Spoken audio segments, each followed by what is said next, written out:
You're listening to a Frequency Podcast Network production. The Brock and Dalby Podcast. This is the Brock and Dalby Podcast. Welcome to Thursday. My name is Brock. I'm Dalby. I'm not gonna lie, man. I'm kind of jealous of all the kids getting ready for their last day of school. Why? Dude, that was the best day of the year. We've done a draft before of the best days of the school year. Last day of school is so sick. That is true. It's like a complete write-off. You show up, you're just kind of like mossing around with your friends and stuff. It does depend on the teacher. So I got 3 kids in school, right? One of them has already told me, like, oh, we're playing board games, card games, whatever on the last day, signing yearbooks, all that. My son's teacher emailed me on Monday with a full day by day, as they have all year long. This is what we will be doing, and Thursday included a lesson plan. And I was like, come on! Okay, but even if you have a teacher like that, it's still the excitement That's of like, true. It's finally done. You're in, You know what I yeah. mean? It's summer mode You're now. right there. It's happening. And I was thinking, what is the adult equivalent of the last day of school? Because, I mean, once you finish school, you don't get a day like that, do you? Yeah, I mean, even once you get to college, because college also has like last day of school, summer break, but you paid to be there. After grade 12, you are chasing that dragon for a long time, trying to find it again. Once you start working, what's the equivalent of it? Is it the last day before retirement? Does that hit the same as the last day of school? I mean, it probably is a big moment, but also like it depends on like, did you love the job or what kind of work are you doing? Also, the idea of waiting until your mid 60s to feel that again, that sucks. That's depressing as hell if that's it, man. And, you know, like maybe your coworkers didn't like you, so you're not even going to get like a big hurrah or anything. Yeah, when you leave the last day of school, you're like high-fiving, saying bye to your friends. We'll see you this summer or whatever. Your last day, like, hey, here's a pocket watch. Best of luck in whatever comes next. I was thinking, because like a lot of my buddies work in the trades, and I know they always talk about like how satisfying it is to finish a crappy job. Like if you're working at someone's house or a project, whatever it is, and it's the last day that you're going to be at that site. Right. That might be it. Yeah. Even if you're like a subcontractor and you're working for like a dick boss, but you go your separate ways after like this job is done. Yeah, you probably tip a few pints at the end of it. I've even felt it before when people are working at my house where I'm like, oh, you're so over being here, aren't you? You know, and especially like imagine if you're dealing with like a real Karen or something, right? Absolutely. I think the other thing that comes to my mind is if you take a holiday to a family member's house, like say Christmas, we're going to go visit the family for Christmas.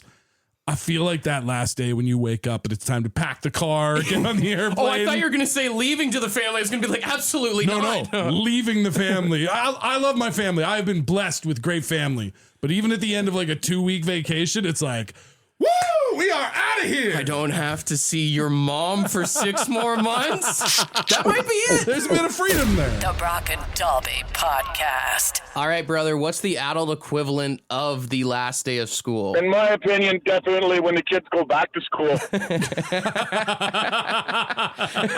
Funny how that changes from dreading the first day to now you're somebody else's problem. It's the most wonderful time of the year.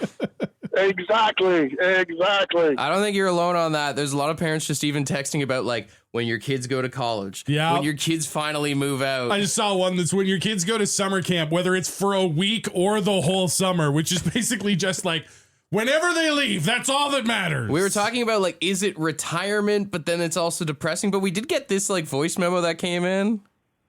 Yeah, the old equivalent of the last day of school, I would say, is when you get your first old age pension check and your first Canada pension check, and you never have to go to work again. You're seeing the fruits of your labor, I guess, finally coming. I mean, I was going to say, like, you spend so much of your adult life giving money to the government that literally any check that says Government of Canada in the top corner kind of has that same school's out feeling. We had someone else text in here at 762-555, says the day your divorce papers finally come in.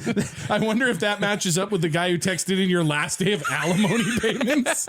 Yeah, it's that feeling like summer break where you're like, look at all this freedom I have. It is funny, you know, we were talking about the last day of school and how there isn't an adult equivalent of it, but then there's someone who's a school bus driver and said, after driving kids on a bus all year long, I look forward to the last day of school. God, but that first drive of like summer vacation where you're just in your own car and it's nice and quiet. Yeah. Must be an amazing feeling. We do got Caitlin on the phone. Now, Caitlin, you're a teacher. Does the last day of school have an adult equivalent in your opinion? Oh, for a teacher, it is still the last day of school. 100%. It's the only adult job where you still get that exact feeling. I didn't even think about that, yeah.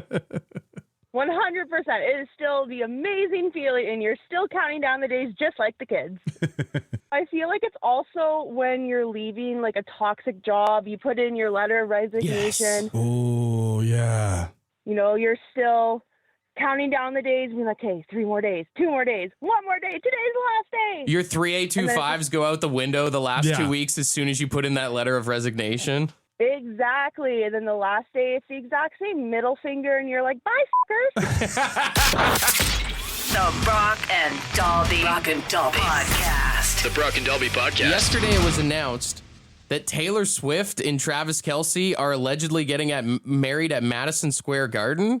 Why? There's nothing official on this, but there's a permit that has been filed with the New York City to close the streets around MSG from July 2nd to July 4th. And then I don't know how someone found this out. I guess there's a bunch of Kansas City Chiefs players that are like getting hotels in downtown New York. And so there's a lot of speculation that they're going to be having their big wedding at Madison Square Garden. That's such billionaire activity. Like the idea of having a wedding at a sports arena, not a sports arena, The sports arena. the world's most famous sports arena, and shutting down streets in New York City for the wedding of a pop star and a football player. It's also crazy to think about how long the New York Knicks waited for a ring, and Taylor Swift's just going to show up and get hers. She's going to get 2. She's going to get married at the same place that the Hulk Hogan and Iron Sheik fought at. I wonder if they'll put a banner in their rafters. Are they going to have walkout music and stuff? I mean, at that point, you might as well make use of the whole PA. Yeah. Do you have the hardwood? Like, do they cover up the basketball court, or do you walk out to center court? I mean, apparently, Taylor Swift is a Knicks fan. We saw during the finals. Yeah. Might as well have them slam dunk. The idea of getting like ready for your wedding in a locker room is a really funny idea too, is it not? getting the tux all done up. She's getting her veil and her dress done. Do you pop bottles after, like you were the Knicks in the dressing room after? Got the ski goggles on like the Blue Jays. Dude, I am curious though. Are they going to have an open bar, or is it going to be concession stands and you have to pay $18 for a beer like you do at every other arena? Is that how it's going to be? And all the drinks are served in those flimsy little cheap plastic cups. They're just walking around with draft beer. People start doing the wave in the crowd before they come out. The Brock and Dalby Podcast. The Brock and Dalby Podcast. So we know living here in Canada, there are some great and hilarious town names. Oh, absolutely. But with it being the end of the school year, I was looking last night. There are some fantastic school names here in this country. Really? Oh, yeah, buddy. Let's start off in Lincoln, Ontario with Balls Falls Nature School. Sorry, is Balls Falls a place? It's a beautiful place. These little waterfalls there and everything. I've never been. And apparently a nature school, too. Yeah. Imagine the things you could study at Balls Falls. Of course, you've probably heard of Climax, Saskatchewan. There's just a school called Climax School. Telling people that you graduated with honors from Climax Secondary. Oh, man. Great thing to brag about on a first date with the missus there. In Kings Point, Newfoundland, there's Butts Academy. Butts Academy. The problem is there's so many people in history who just have awful last names, and then they do good things. Well, if you like Butts Academy, you'll probably like Crapper School in Saskatchewan. If it's not a plumbing school, then it's not Crapper's Academy. That would be a great name for a plumbing school. It absolutely would, but you can't send our children in grade school to Crappers. I guess it's named after some settlers or something like that. Sorry to the Crapper family, but you're just going to have to move on. In Many Berries, Alberta, which is a great town name in itself, they have the Banana Belt School.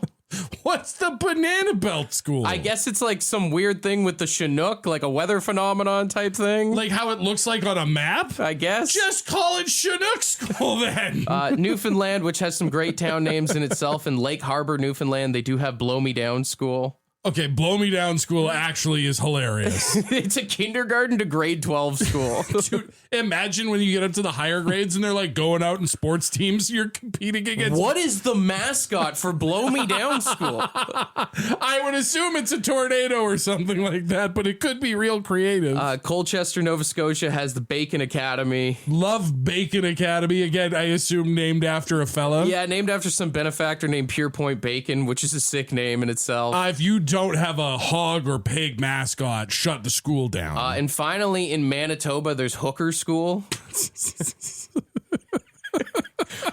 So I'm guessing a Hooker family? Yeah, named after the Hooker family settlers, of course. You cannot be like, I don't care how much money they donated to the school or to the town. I'm sorry to the Hookers, but we can't name the school after you. What is their mascot? Is the I'd love to be like, you know what? I spent a few years at Butts Academy, went to Blow Me Down School, and wrapped up at Hooker. Yeah, I was a valedictorian at Hookers. Yeah, I took a few night classes at Hooker School. This is the Brock and Dalby Podcast. The Dougler, Dougie Ford, announced yesterday that Ontario will be raising speed limits on most major provincial highways to 110 kilometers an hour. I mean, there's already various ones that are like that right now, but they say 90% of the highways here in the province will be brought up there, which, I mean, just means we're going $130 now? Yeah. Is that what it means? That's like, basically we can legally go $130 on the highway? The average person on a 100K highway will go 120. We've seen that in studies, statistics, and all sorts of things, even just personal experience. Moving it to 110 will move people up to about 130 where they feel comfortable.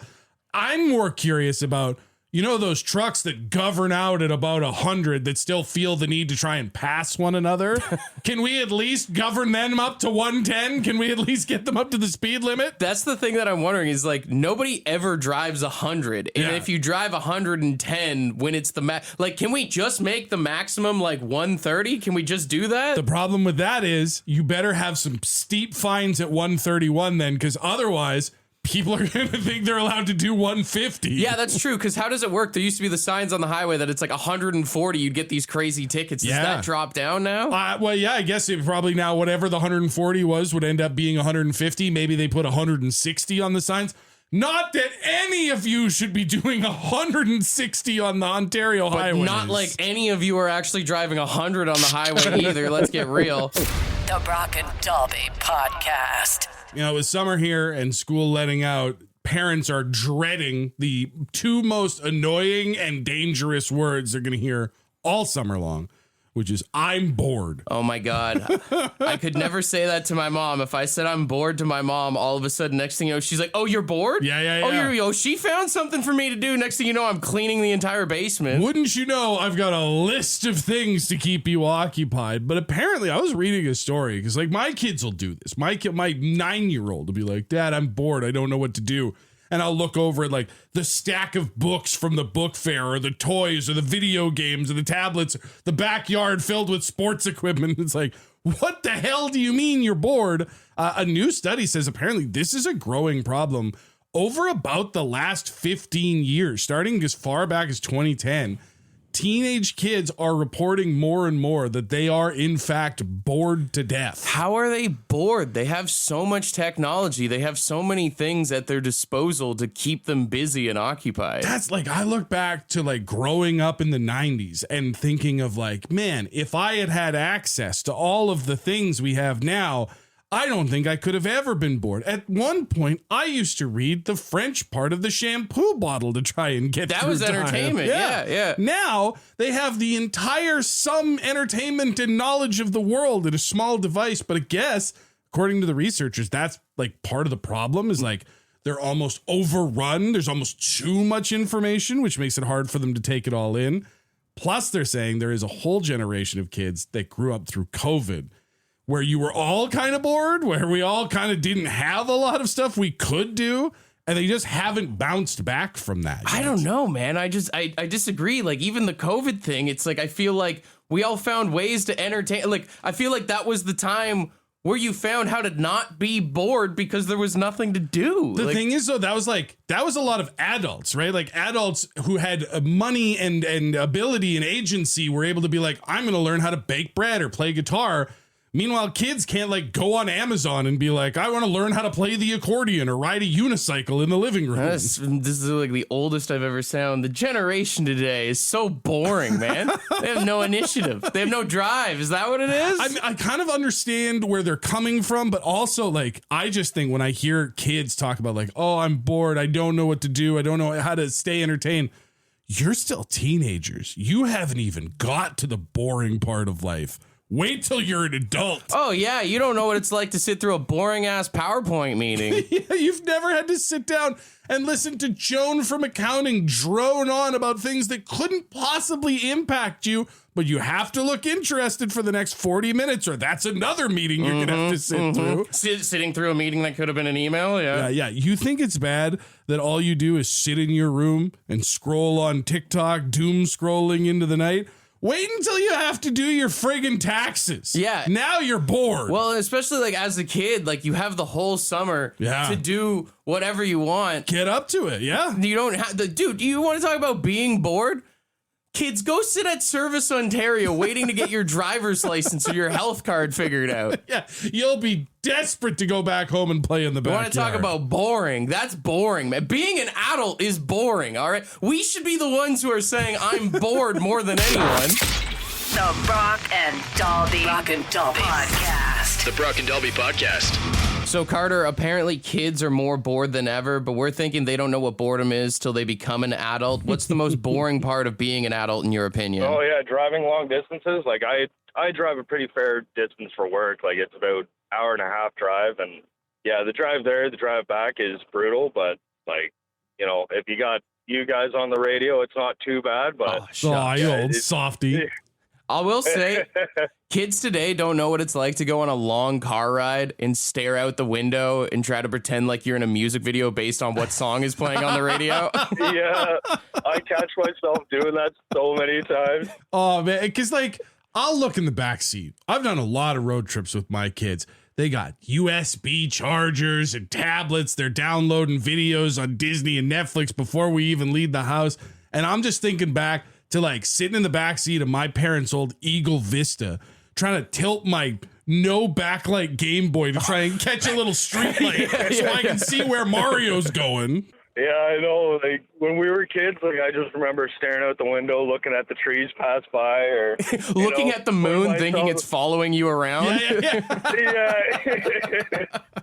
Yeah, and now they just have like video games built in or DVD players or whatever that kids can watch, and yeah. There's no excuse for a kid to be bored in the car nowadays. Absolutely not. We've also got friend of the show, Andy, on the phone. Andy, what do you think? Kids keep saying they're bored, but adults have it more boring, right? What's the most boring part about being an adult? Just the social requirement every day of having to be polite to just stupid people. It just gets exhausting and boring.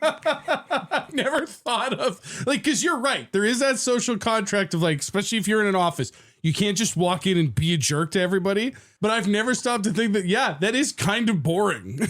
Well, that's it. By the end of the day, I mean, it's just time for me not well spent, and it's just boring. It's exhausting. Kids don't realize that they can get away with saying what's on their mind. Right. When you reach a certain age, you can't really do that anymore, can you? Well, no. I mean, you got to kind of fit in and be part of everything, so it's kind of give and take. So you know what kids never have to deal with in terms of something that's super boring? Kids never get together at the playground and go, great weather we're having, eh? Oh, my God. This is the Brock and Dalby Podcast. It's weird in this like current economy. There are just so many factors that determine how well people are doing. Inflation and gas prices and the Strait of Hormuz and all these other things. There's a story coming out of Oakland, California that the headline caught my eye. It is Oakland glass repair businesses are suffering as break-ins decline. So wait. They're losing business because people aren't breaking into cars as Basically, much? That's what it is. Breaking into cars, breaking into houses that have like glass doors. Basically, these glass repair shops used to do a lot of business that was insurance related. Like people would come in and someone smashed out my window to try and steal my car coins or something like that. The Oakland Police Department has said that smash and grab car crimes have gone down by about 37% year over year. Great for Oakland. But now these car and glass places are saying their business has gone down about 30%. And they're starting to struggle because they're not making as much money. The community is getting cleaned up, but it's emptying their pockets. It's just such a weird dynamic to think of like, you're a glass shop owner in Oakland, and you should be pumped. It's obviously a net benefit for the city to have less crime, less people having their lives upended and having their stuff stolen. But you're also like at your desk, like, we could really use a rash of break-ins. if we could just get like one street gang to just run amok for a couple nights, it would really help the bottom line. I like this neighborhood before it got cleaned up. Is something I've never heard anybody say before. Like, they're talking about how like the cost of parts to do these repairs, because obviously they're still doing things like if people get rock chips or cracks in their windshield, like they're still in business, but it's getting more expensive to do, and they're really missing the money that was coming from all these crime-related repairs. Do you imagine your boss sitting you down and being like, I'm sorry, man, we're going to have to let you go? There's just not enough crime in the city to justify your salary. I'm really sorry. What's that old saying? If you can't find work, create it. Like, the guy gets fired from the glass shop, goes out into the street, starts breaking into cars because he needs money. He's got bills to pay, mouths to feed. Yeah. And then it cycles back to the shop. They're like, buddy, we need you back. We've never had so much demand for business. It's the weirdest circle of life. This is the Brock and Dalby Podcast. Earlier on the show, we were talking about how allegedly kids are at an all-time low of boredom right now. Kids have never been as bored as they are in the last 10 years or so. We got Connor on the phone. Connor, what did your parents used to make you do when you said, I'm bored? So, yeah, if I told my parents that I was bored, they would tell me to go out and sit in the yard and pick the rocks out of the grass and put them back into the driveway by hand. That's what I'm saying, man. If you two used to tell your parents you were bored, they'd find something for you to do. Oh, yeah. There's lots on the mom to-do list. It's the same equivalent of if you go to your boss today and you were to say, I'm bored. Oh, God. No, they're going to find something for you to do. Oh, yeah, especially with me being a drywaller, it would not end well for me. I think the thing kids have to learn at a young age, especially, I mean, if you're going to work in the trades or anything like that, if you're bored, it's not being bored. You just got to make sure you look busy, you know? Yeah, that's exactly it. Just, you don't have to actually be doing anything. Just make sure you look like you're doing work. If my boss looks at me and thinks that I'm bored, there's 100% chance that he's got something that I'm not going to enjoy doing. Now, we also have a friend of the show, Ashley, on the phone. As a mom, I'm curious, in this day and age, you probably said it to your parents. What do you say to your kids when they tell you that they're bored? We literally live right beside a park. And I'm like, just go over to the park. And my 10-year-old would be like, the park is boring. And I'm like, do you ever remember as a kid being like, the park is boring? No way, man. Like, we were there until the sun went down. Like, I don't get it. And like, we have woods back here. Like, I don't get it. I feel like we had way more fun when we were kids. You know what's crazy is that living by a park is like a selling feature for people, but I feel like this next generation of kids, they're not even going to think about it like that. Yeah, no, it's true. I was even thinking, you said you backed onto like a forest there. When your kids hit high school, depending on who they hang out with, they'll find a reason not to be bored to go hang out there and do recreational activities. Yeah, there's that. I've got a 14-year-old, so I'm kind of like teetering on that point, right? Like, you're waiting for it. Yeah, I'm like, when's he going to come home looking a little sketchy? Well, I guess we'll see. Nobody wants their kid to be a stoner, but I mean, at least they're going outside. Yeah, exactly. You know, getting the fresh air, getting the experiences, you know. Getting out of the house. They don't teach you that in the DARE program. No. The Brock and Dalby Podcast.